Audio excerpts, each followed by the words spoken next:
The evening wind carried a dry scent of dust and hay across the open prairie. The sun was sinking low, turning the wide sky into a river of orange and gold. The ranch stretched far and quiet, the wooden fences cutting long shadows on the ground. Inside the stable, a man worked alone, tall, broad-shouldered, and weathered by years under the burning sun. His name was Luke Mercer, a quiet rancher known around the valley for his honesty and the way he never turned away someone in need. He was finishing the day's work, brushing down his horse and checking the feed barrels, when he heard it, a sound that didn't belong. It wasn't the creak of wood or the soft bray of cattle. It was something faint, a cry soft broken. He straightened, his hand frozen mid-motion, listening again. The second cry was clearer, thin and frightened, coming from the line of cottonwood trees near the water trough. Luke wiped his hands on his coat and walked out, boots crunching over dry dirt. The sun's last light hit his face as he stepped toward the sound. The horses shifted nervously as if they felt it too. "Hello?" he called, his voice deep but calm. "Who's there?" No answer, just the whisper of the wind. He moved closer, one step at a time. The sound came again, this time sharper, a voice trembling through tears. "Please, don't—" Luke stopped. The words hit him hard. It was a young woman's voice filled with terror. He felt the air grow colder, though the day was still warm. Something wasn't right. He looked toward the trees where the evening shadows had thickened into darkness. He crouched low, his eyes adjusting. Then he saw her, a girl, maybe 19, maybe younger, crouched near the roots of a tree, her dress torn from running, her face streaked with dirt. Her hands were up, trembling as if begging someone unseen to stay back, but there was no one else there. Luke's heart tightened. "Miss?" he said softly, raising his hands to show he meant no harm. "It's all right. You're safe now." The girl flinched, her wide eyes staring at him like she wasn't sure if he was real. For a moment she didn't move. Then she whispered, her voice shaking, "Please, don't hurt me." Luke's breath caught. He took a careful step forward, his boots crunching slow against the soil. "I ain't gonna hurt you," he said, his tone low and steady. "You're safe here." "What happened?" She shook her head fast, her hair falling loose over her shoulders. Her lips trembled, and she pressed herself back against the tree trunk. Luke could see now that her wrists were scraped and bruised, like she'd been running through brush or fighting to get free from something. He glanced around in the empty fields, the fading light, the silence stretching far. Whoever or whatever she was running from was long gone.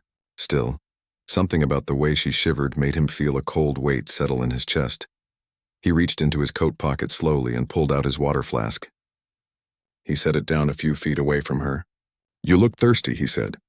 "You can take it. I won't come closer." For a long time she didn't move. Then her shaking hand reached forward, hesitant and scared. She took the flask and drank in small sips, her throat working hard with each swallow. Luke waited. The wind moved through the trees again, making a lonely sound.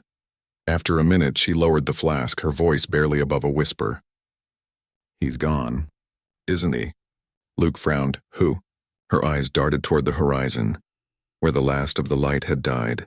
"The man," she said softly. "The one who was following me." Luke's heart dropped. He scanned the distance again, every sense on edge. "You mean someone's after you?"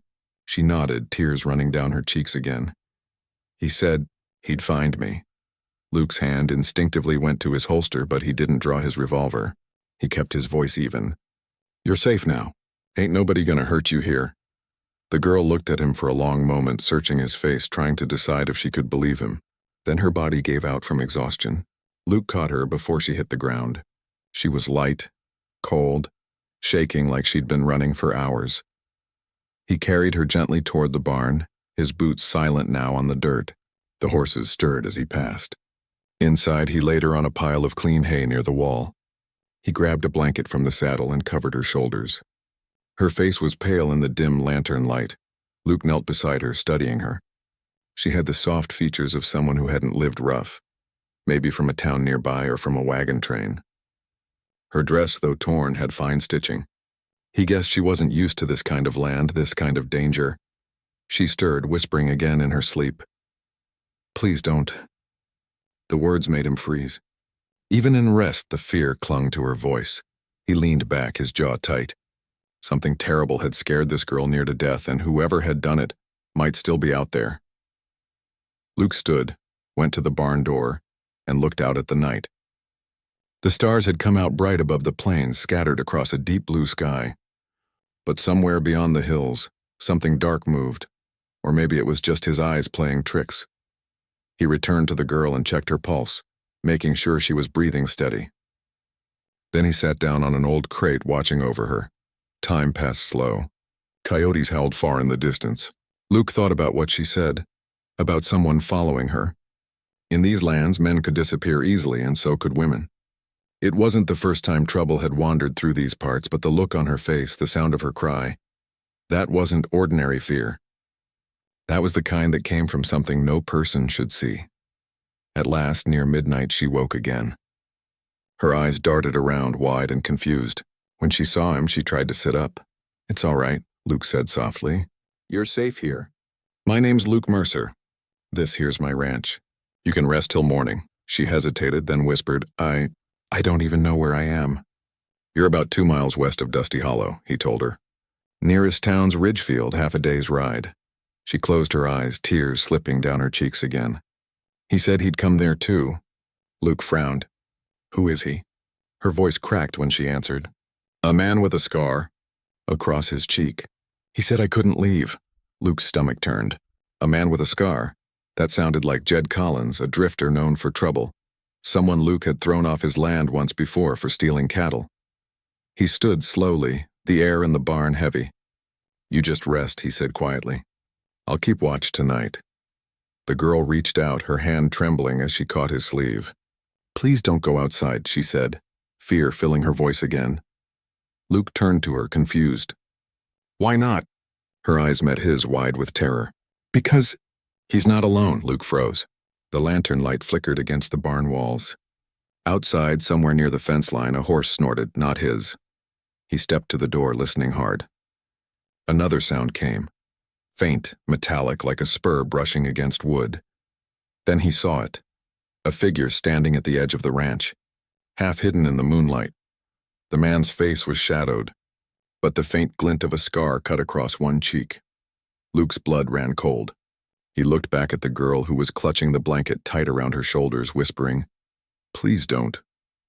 He turned again toward the door, his breath slow, his muscles tense, and for the first time in years, the rancher froze in horror, because behind the scarred man, in the silver light of the moon, there were 3 more shadows moving, silent, armed, and walking straight toward the barn.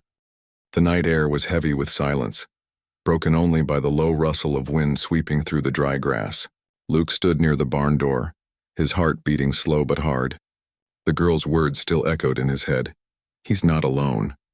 Out beyond the fence, the figures moved again, their outlines clear now under the pale moon.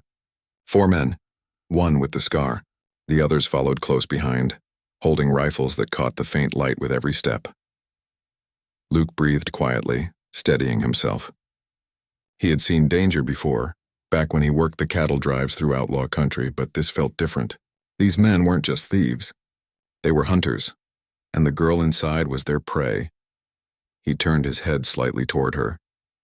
She was crouched behind a stack of hay, clutching the blanket close around her trembling shoulders. Her eyes were wide, full of fear, watching him. "Stay down," he whispered. "No matter what happens, don't move." She nodded, tears glistening in her eyes. Luke took his lantern and blew out the flame, letting darkness swallow the barn. Only the faint moonlight through the cracks in the wood gave shape to things. He reached for his rifle, the old Winchester he kept near the feed bins, and checked the chamber. 1 shot already loaded, 5 more ready. Outside, a voice called, "Mercer, we know you're in there." Luke's eyes narrowed. He recognized that voice, Jed Collins, the scarred man.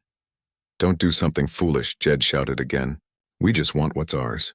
Send the girl out and we'll ride away clean." Luke's hand tightened on the rifle. He looked toward the girl again. Her lips moved silently. "Please." He shook his head. "Not gonna happen." He opened the small barn window near the roof and peered out. The men had spread out, one circling toward the corral, another crouched near the water trough. Jed stood in the open, bold as ever, his hat tipped back, his grin sharp in the moonlight. Luke stepped quietly up onto a crate, resting his rifle barrel on the ledge. He aimed low, not to harm, just to warn. The shot cracked through the night, echoing off the hills. The bullet struck the dirt inches from Jed's boots, throwing up dust. Jed stumbled back, swearing under his breath. "Still got good aim, Mercer," he called out. "But this ain't your fight." Luke stayed silent. He didn't waste words on men like that. The others ducked for cover behind the fence posts. One of them shouted, "You can't keep her forever." Luke's jaw tightened. He stepped down, crossed to the girl, and crouched beside her. "They after you for something you didn't do?" he asked softly. She nodded quickly. He said I was his. But I never was. I tried to run. He wouldn't let me. Luke looked into her eyes, saw the truth there, raw fear mixed with the strength of someone who refused to give up. He felt a wave of quiet anger, the kind that burned cold, not hot. "All right," he said. "Then we stand our ground." He moved to the back of the barn and lifted a loose plank from the wall, one he'd left that way for emergencies. "You'll slip through here," he said. "Head for the creek behind the hill. Follow it south. It'll take you to Ridgefield by dawn." Her voice trembled. "What about you?" "I'll buy you time," he said simply. She shook her head hard. "No, he'll kill you." Luke gave a faint smile. "Not tonight, he won't." Outside, the men began to move again. The crunch of boots, the low whistle that signaled their spread. Luke grabbed a lantern and tossed it toward the far end of the barn, letting it crash near a pile of tools. The noise drew attention. 2 shadows turned that way. He pushed the girl toward the hole in the wall. "Go," he whispered. "Now." Tears filled her eyes, but she nodded and crawled through, disappearing into the night. Luke turned back, shouldering his rifle. The first man burst through the barn door, gun raised. Luke swung hard with the stock of his rifle, striking the man's arm. The weapon fell. The man stumbled back, cursing, and Luke shoved him out the door with a booted kick. Another shadow appeared at the window. Luke dropped low and fired. The bullet tore through the wood inches above the man's head, scattering splinters. He ducked back. Outside, Jed shouted again. "That's enough, Mercer. Don't throw your life away for her. She's nothing but trouble." Luke leaned against a beam, breathing slow, his mind sharp. "You talk too much, Collins," he muttered under his breath. He slipped out the side door, moving low between shadows. The moon gave him just enough light to see the outlines of men creeping near the fence. He fired once, hitting the post beside one man's hand. The man yelped, dropping his weapon and running. Jed cursed. "Fine, you want to play hero? Let's see how long you last." The scarred man strode forward, his revolver gleaming in the pale light. Luke ducked behind a trough as a shot split the night. The bullet whistled past, striking the barn wall. Luke returned fire, aiming low again. The shot hit Jed's hat, sending it spinning into the dirt. The outlaw shouted in frustration. "You always had a big mouth," Luke called. "Now you're half-bald to match it." For a moment, silence. Then another voice from the distance. "Boss." "The girl's gone." Jed turned sharply, his fury rising. "What?" "She slipped away toward the creek," the voice shouted. Luke smiled grimly. The plan had worked. But Jed's rage made him dangerous now. Jed fired again, the bullet grazing the edge of the trough. Luke ducked lower, reloading fast. He could hear hoofbeats. One of the men had gone after her. He couldn't let that happen. Luke broke cover, running toward the barn's open side. Jed fired again, missing by inches. Luke rolled behind a haystack, lifted his rifle, and aimed toward the rider heading for the hills. He fired once. The horse reared, throwing the man off balance. The rider hit the dirt, cursing, and scrambled away, limping. Jed roared in anger. "You'll regret that, Mercer." Luke stood tall now, the moonlight cutting across his face. "You're the one running out of men," he said. Jed stepped closer, gun raised, his face twisted with fury. "You don't understand. She's not just some girl. She—" He stopped mid-sentence, his eyes widening. From the dark hills, a sound rolled over the plains, hoofbeats. Dozens of them. Luke's head turned. Lanterns flickered in the distance, riders moving fast. Jed's men froze, unsure whether to run or fight. Within minutes, the riders drew close. At their head was Sheriff Daniels from Ridgefield, holding a lantern high. "Drop your weapons," he shouted. "We got word from a traveler about trouble at Mercer Ranch."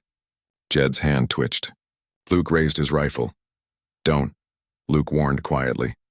For a long moment, everything stood still. Then Jed's revolver dropped to the ground with a dull thud. The sheriff's men closed in, disarming the rest. Luke lowered his weapon, breathing out for the first time in what felt like hours. He looked toward the hills, hoping the girl had made it far enough. Moments later, he saw her, walking slowly back toward the ranch, wrapped in the blanket, eyes full of tears. The sheriff helped her down from his horse. "She told us everything," he said to Luke. "We caught her on the ridge, waving us down. Said men were after her." Luke nodded, quiet relief washing over him. "You came just in time." The sheriff tipped his hat. "Seems you handled most of it yourself." When the outlaws were taken away, Luke walked her toward the barn. The sky was turning pale with the first light of dawn. The land smelled of dust and rain, and the world felt calm again. She stopped near the fence, looking up at him. "You saved me," she said softly. "You didn't even know me." Luke shook his head. "You didn't need saving," he said. "You just needed someone to believe you." Her eyes filled with emotion. "I don't know how to thank you. Just live free," he said. "That's thanks enough." For a moment she just looked at him, tired, grateful, and still trying to believe the nightmare was over. Then she smiled, faint but real. As the sun rose over the prairie, casting gold light across the ranch, Luke watched her climb onto the sheriff's wagon. She turned back once, her hand lifting in a quiet wave. Luke tipped his hat in reply. The wagon rolled away down the dusty road, disappearing into the morning light. Luke stood there for a long time, listening to the sound fade into the wind. The night had taken its toll, but the ranch stood safe, and a soul once trapped in fear was free again. He looked toward the horizon, the land stretching wide and endless before him, and whispered to himself, "It's over now." But somewhere deep down, he knew the West never stayed quiet for long. The wind rose again, carrying dust and the faint sound of hooves far away, as the rancher turned back toward the barn, his heart heavy but steady, ready for whatever came next.